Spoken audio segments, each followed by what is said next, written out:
السلام عليكم مربطا إن دوغاتو صوبت اللوغة أتكان لا يهي كوحدة الشباب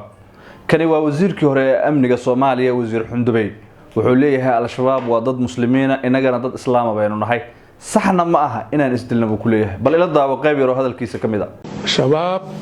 ومسلمين أنا قلنا مسلمين أنا ولا لنا صوماليا أنا دنا لسكو هستا إن دنا لسكو هستا واحد كوشيجا إمستني أو شباب كتير هذا مدح ودول تكترسن وتقاعدوي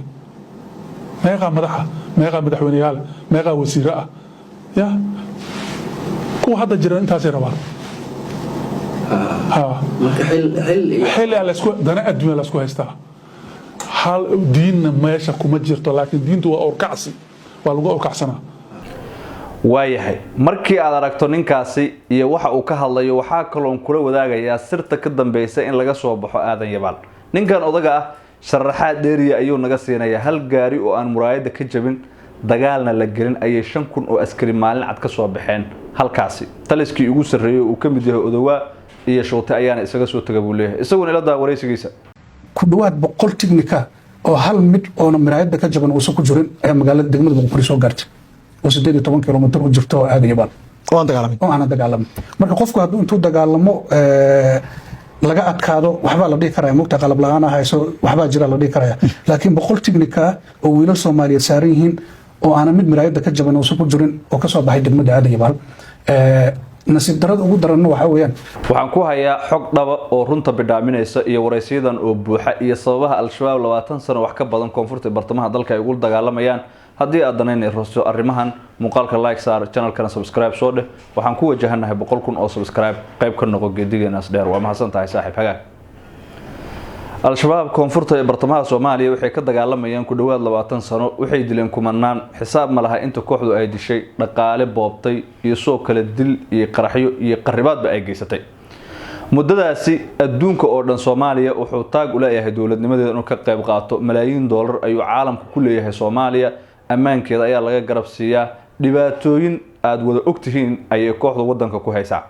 haddaba ma isweydiisay sababta dhowrkaasi sano kooxdan looga adkaan laayahay ma taqaanaa dalalka maalgeliya ee dhaqaalaha siiya ma ogtahay dadka siyaasadda ugu jira ee taageera urur walba oo islaamiya ama urur walba oo jabhada oo duurka ku jira waxaa jira garab siyaasi oo ay leeyihiin oo ka caawiya dhinacyada dhaqaalaha iyo soo kale istiraatiijiyadda kooxdaasi ay ku dagaalamayso waxaan kula wadaagayaa laba wareysi oo faahfaahsan oo xog dhaba ku siinayo isla markaana taabanayo runta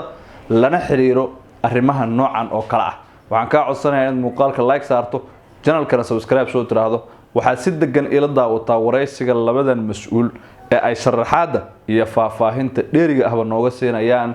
sababaha looga adkaan laayahay kooxda al-shabaab in ka badan 15 sano muuqaalka waxaan ka codsanayaa inaad like saarto subscribe na soo tiraahdo intaasi waa iga codsi ila wareysigan ku dhawaad 100 tiknika oo hal mid oo miraayada ka jaban uu soo ku jirin ee magaalada degmada Boqortooyo soo gaartay oo 10 kilomitir u jirto aad yabal oo aan dagaalamay marka qofku hadduu intuu dagaalamo laga adkaado waxba la dhigi karaa mugta qalab la'aan ah hayso waxba jira la dhigi karaa laakiin 100 tiknika oo wiilal Soomaaliyeed saaran yihiin oo aan mid miraayada ka jaban oo soo ku jirin oo ka soo baxay degmada aad yabal nasiib darada ugu daran waxa weeyaan waxaan aaminsanahay hadii dhalinyaro Soomaaliyeed ay dagaalkaasi ayagu bas ay ahaayeen oo saraakiisha juniorka inay dagaalami lahayn laakiin taliye ciidanka xoogga joogay taliye maxkamadda ciidamada qalabka sida joogay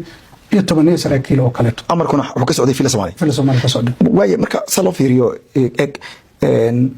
ciidanka Soomaaliya uu dhismay rajo fiican baa la qabay ciidamo waxa jiray ciidamada badda iyo ciidamada cirkiisa ugu jira oo electric lagu tababarayay in hal mar waxa la joojiyay qorshihii ciidan dhisida waxaana la bilaabay in ciidanka la dagaal la gelinaya hal galin waxa laakiin ciidanka qaabka loo dagaal geliyay waxay dadku ku tilmaameen inay tahay yani wax aan la arag oo xitaa dadka ajnabiga ah baan ka hadlaya madaxweynaha wareysi laga qaaday waxaan daawaday 2013 bilowgeedii oo ama dhamaadkii 2020 mid baa oo ka qaaday TV Al Jazeera laga qaaday Washington waxa lagu yiri nafaha dadkaaga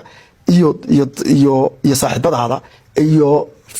يعني إذا قويس كذا بتخطر جلنس مقولة خطرتي إني العضي خطرتي واحد عضي ومدحوينا واحد لقوه رأي ما لو بقولوا متر وجرتو في الصومالية عد إلا يهدر لو محكمة دي أما حيلك اللوجة قاضي أما باريتان مدح بنان ولا سمية ما جرتو نبكي جراي وحاويان إذا مدى الصومالية هجان كودن ولا قبيلة دي جادي كودي ولا قبيلة دي شراركي ولا قبيلة دي مشاركين ولا قبيلة دي وحقيقة قبيلته كلية ما أنا نك المادرتين لكن عدس له ده يكون كان صاحبتين أما كوكان حل كان ماركنا نبغى واحد يشرك شباب باورتا أنت صجر الشباب قاعدين أدو ترى بدن عيدك الدولة وإلا ده هي لوريت باورتا سوى أنت بدن يقول وريجا شلا قلدن أو قف قلدن قندراس لوسيا لو شوي وكعوين أنا وحبت أنا هاي marka gaariga soo dhaqaaq waay marka dadkii waa ka cararayaan shabaab qabsadaan wala shabaab ma qabsan laga gaariga ka ciwaay marka dibka ciidamada Soomaaliya haastay kaas weeyaan waxa ugu maqaala hadda 3 maalin ka hor inuu Xasan Sheekh yiri oo war cad oo cadeen u hayay macawisleyda gobolka Hiiraan inay degmada aadan yabaal gasho waxay ku tahay fadeexad ciidanka dawladda Soomaaliya iyo aniga sababtoo ah in intaas oo ciidan meel ay ka soo baxeen niman dhalinyaro ah kiyaal wato oo akiyaashaas geelooda ku gatay inay galaan aniga fadeexaynaysaa iyo hoggaanka ciidanka xoogga dalka way arday Hiiraan aad soo qaaday dabcan gobolkan oo ka soo jeeda Hiiraan waxay u ahayd hormuud dagaalka ka dhanka kooxda shabaab si aad u xoogganna de waad ogeyd oo dagaalka wacdaray u dhigeen laakiin waxaad moodaa in Hiiraan lagu shirqoolay sida dadku leeyihiin dagaalka oo kaligood looga tagay arrinta ma qabtaado si waxaan sababtoo ah arrinta gobolka Hiiraan markii hore dagaalka si dhab ah u galeen shabaab waana laga adkaaday inta badan gobolka Hiiraan boqolkiiba 80 la dhigi karaa waa lagu xoreeyay shabaab laakiin afar ciladood dhacday watan koobaad waxaa gobolka Hiiraan jooga urur la yiraahdo ururka shanaad oo qaybta 27 ka tirsan oo ciidamada Soomaaliya oo inay garab siiyaan la rabay macawisleyda gaadiidkii Soomaaliyeed oo intaasoo kun oo gaadiid waxa ku faanay maalin hore wasiirku xigeenka warfaafinta in boqolaal gaadiid soo gateen kuwa badan in deeq loogu bixiyaan ognahay dawlado badan oo saaxiibay sida Masar iyo Turkiya iyo Azerbaijan ay bixiyaan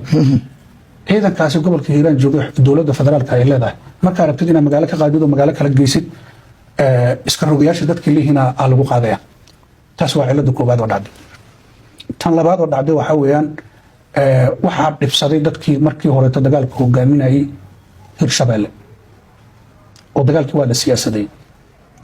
tan saddexaad oo dhacday waxa weeyaan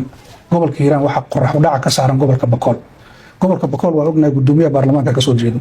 waxa ka soo jeedo wasiirka diinta oo qaafto muddo kula dagaalamay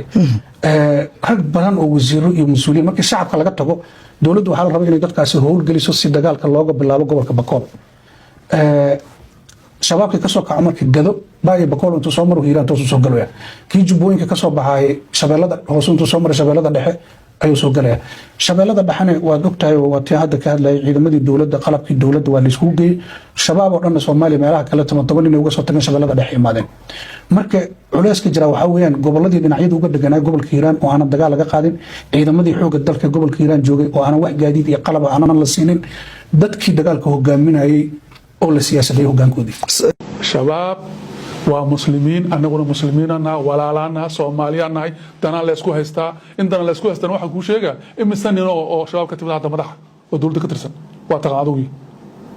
meeqa madaxa meeqa madaxweynayaal meeqa wasiiro ah ya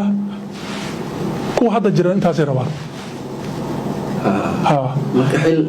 xil la isku dana adduunka la isku haystaa hal diinna meesha kuma jirto laakiin diintu waa orkacsi waa lagu orkacsanaa